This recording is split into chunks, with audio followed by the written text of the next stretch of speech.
Hey babes, how are we all doing?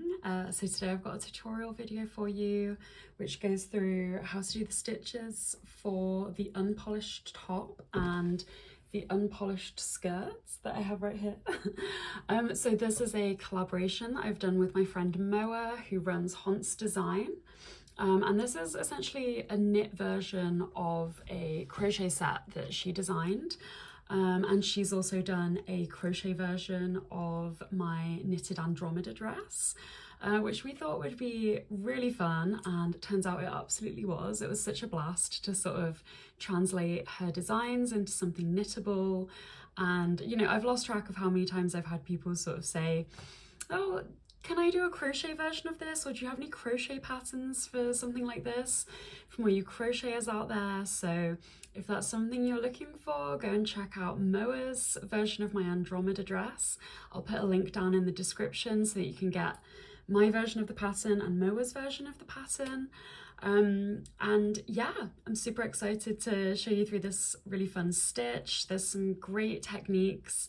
An I-cord edge, slip stitches, which creates this nice poppy rib, and you know, purling things through the back of the loop to make sure that the stitches sit right. So if you haven't done any of those techniques before, hopefully this video will help take you through them.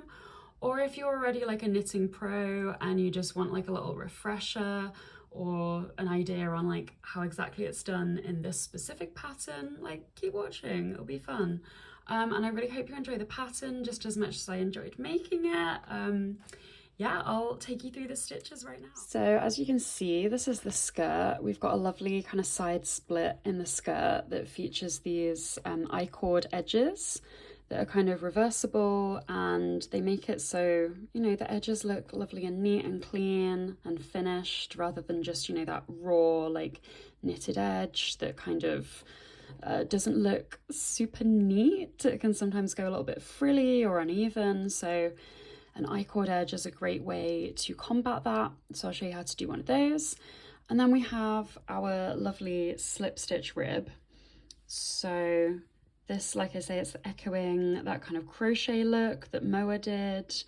And it just creates a rib that really pops, and it has something a little bit extra. And on the back, it almost looks just like a stocking stitch. You can kind of see where we've picked out a stitch to purl. And then just for the edging, I've just gone for a little roll edge to kind of mirror the I-cord edging there.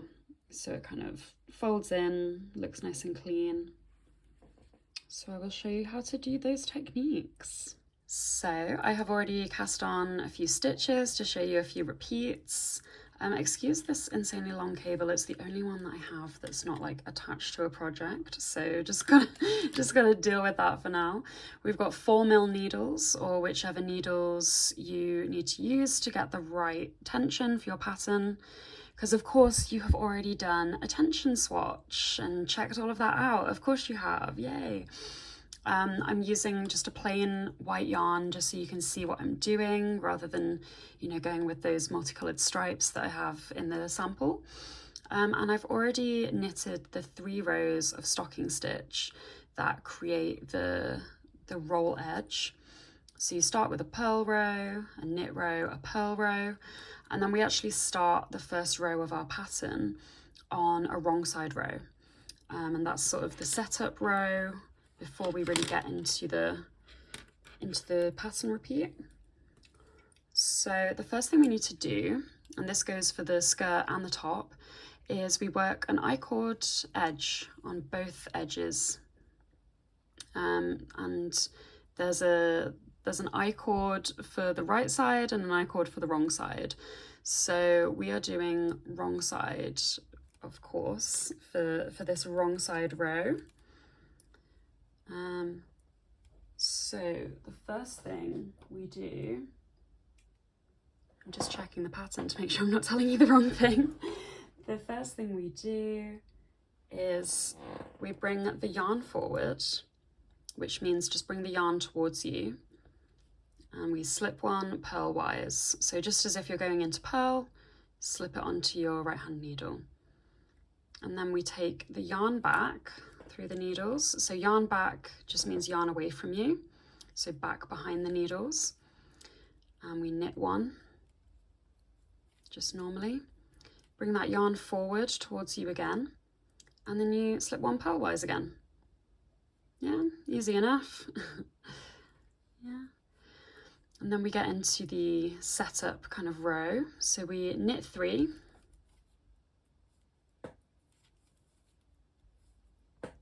Just normally, and then purl 1.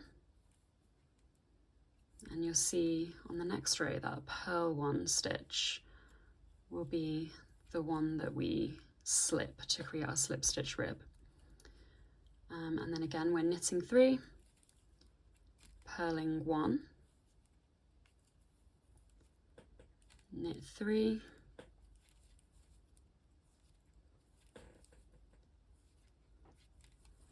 and then purl 1. And the last 3 are knit stitches before we work that I-cord edge. So the first and last stitches of every row until we get to the point where we stop doing the I-cord edges are going to be I-cord stitches. So again, we do the same as we did here. We yarn forward, slip 1 purlwise, take that yarn back, knit 1 normally, bring that yarn forward again, and slip 1 purlwise again. Okay, setup row is done. My yarn is getting caught in this insanely long cable. So here is our right side row. So this is the first row of our repeats. From here on out, we're just working those slip stitch repeats. So the right side I-cord, we knit 1 normally, yarn forward, slip 1 purlwise, yarn back, knit 1.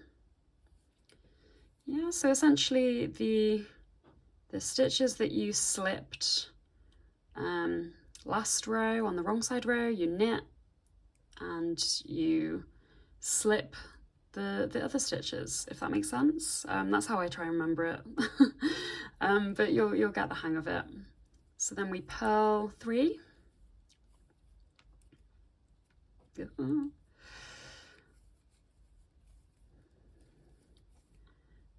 Slip this one knitwise. So you take the yarn back, slip 1, and then again yarn forward to purl 3.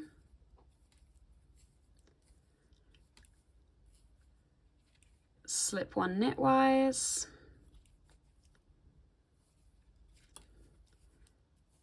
Purl 3. Ooh. And slip 1 knitwise, and then again our last stitches are just purl 3 before we need to work that I-cord edge.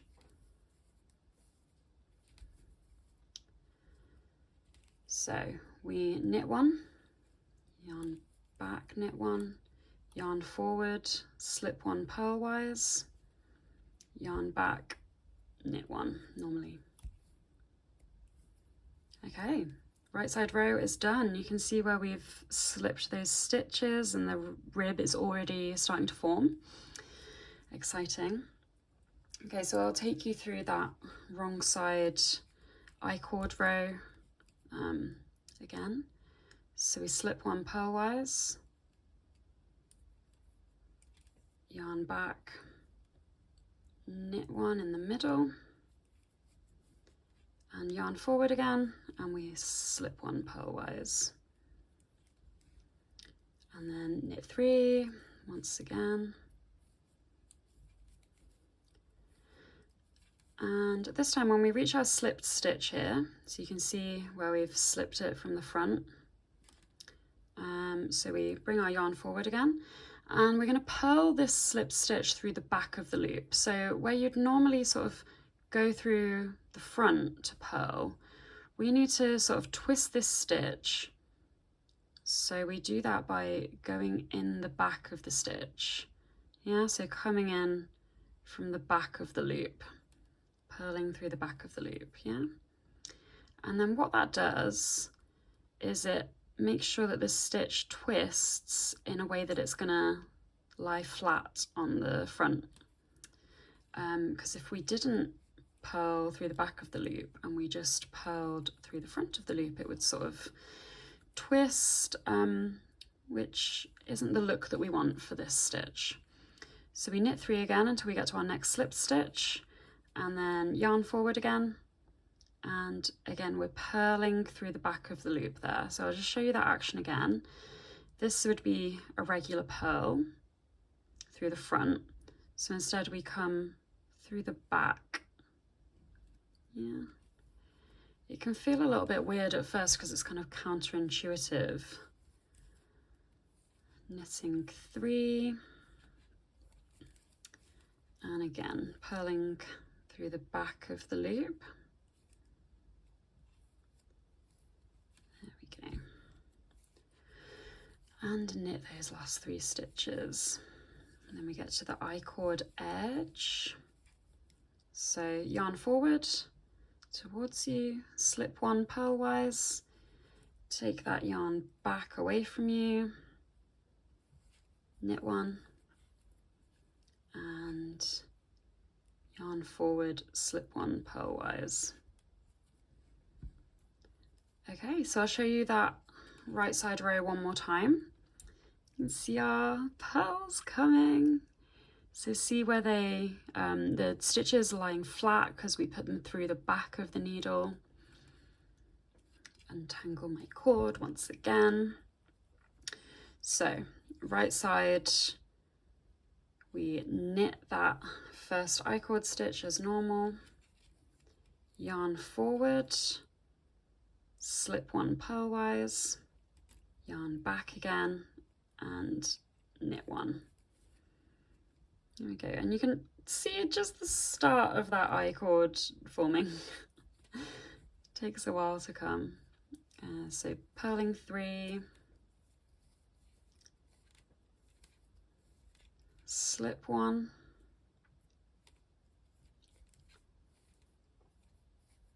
purling 3,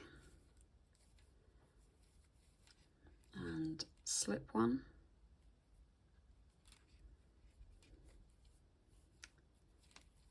Purling 3 and slip 1 again. Yeah, it seems a little bit tricky to get the hang of at first, but this was something that I found by the end. Once I'd really got a hold of the pattern and the I-cords and everything, I was just, you know, switching off, and this was like very meditative for me, just watching TV at the same time, you know. So the right side I-cord again, yarn back, knit 1, yarn forward, slip 1 purlwise, yarn back and knit 1. So I'll show you one more repeat of the wrong side, and then I'll leave you to it because I'm sure you've got the hang of it by now. So the wrong side, what do? We have that yarn forward and we slip 1 purlwise onto your right needle.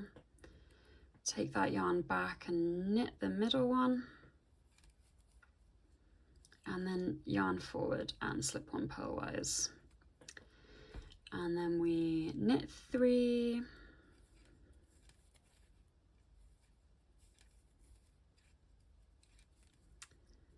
And purl that slip stitch through the back of the loop again. Lovely, lovely. Knit 3 again. Actually, I think on this middle one, just as an experiment, I'm just going to show you what happens if you just purl that stitch regularly through the front of the loop, just so you can see the difference and why we're doing it, and you'll be able to tell if you've made a mistake and you can go back and fix it. And then I'll do this last one just normally. So we knit 3 and then, yeah, purling again through the back of the loop.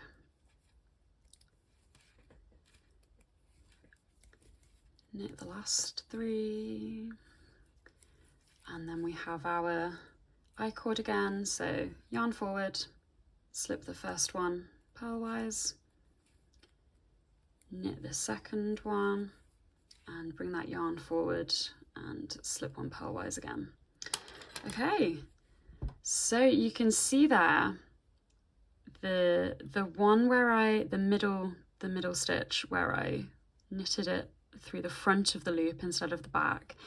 You can see how it kind of twists instead of lying flat like we want it to here. Can you see the difference there? Yeah. So make sure you're knitting through the back of the loop to avoid this kind of twisting here. But other than that, you got this. Work those I-cords, slip those stitches. This is such a fun pattern. Hope you enjoy it. Let me know in the comments how you get along with this stitch. Send me a picture of your patterns. Yeah, I would love to see. You can follow me on Instagram at theknitedit. You can tag me in all of your pictures of the finished items there. And follow Moa as well at Honts Design. And this has been so much fun. Yeah, have a great time with the pattern. Bye guys.